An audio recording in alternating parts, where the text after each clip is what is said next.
Hi, first graders.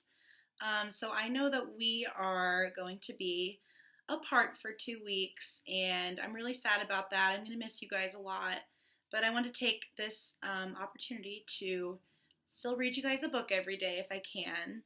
So this is day one. I'm going to try to read you guys 10, maybe 12 books by the time you come back to me. The first story I have for you is The True Story of the Three Little Pigs, and this is a fractured fairy tale. It's like a classic fairy tale, but with a twist, so it's going to have a little bit of a different ending. Our author is going to be Jon Scieszka, and illustrator is Lane Smith. So let's get started.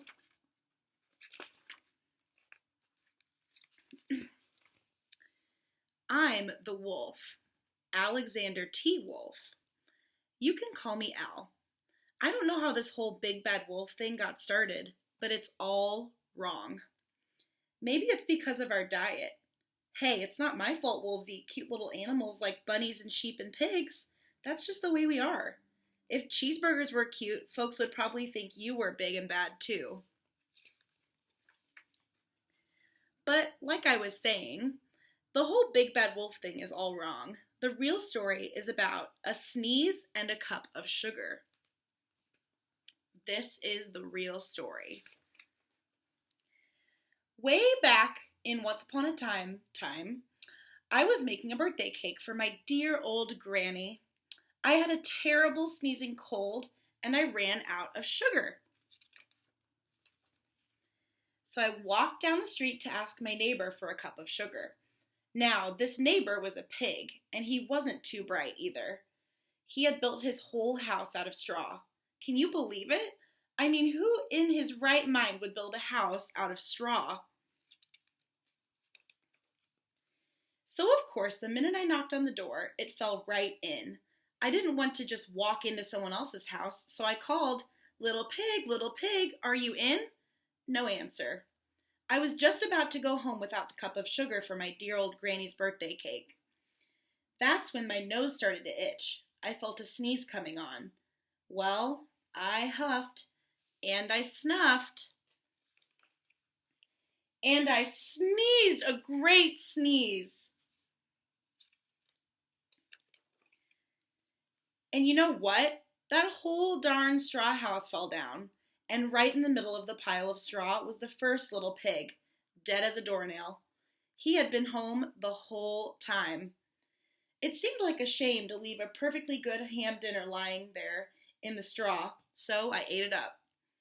Think of it as a big cheeseburger just lying there. I was feeling a little better, but I still didn't have my own cup of sugar. So I went to the next neighbor's house. This neighbor was the first little pig's brother. He was a little smarter, but not much. He had built his house of sticks. I rang the doorbell on the stick house. Nobody answered. I called, Mr. Pig, are you in? He yelled back, Go away, wolf, you can't come in. I'm shaving the hairs on my chinny chin. I had just grabbed the doorknob when I felt another sneeze coming on. I huffed and I snuffed and I tried to cover my mouth, but I sneezed a great sneeze. And you're not going to believe it, but this guy's house fell down just like his brother's. When the dust cleared, there was the second little pig, dead as a doornail, wolf's honor. Now you know food will spoil if you just leave it out in the open. So I did the only thing there was to do. I had dinner again. Think of it as a second helping. I was getting awfully full, but my cold was feeling a little bit better. And I still didn't have that cup of sugar for my dear old granny's birthday cake. So I went to the next house. This guy was the first and second little pig's brother.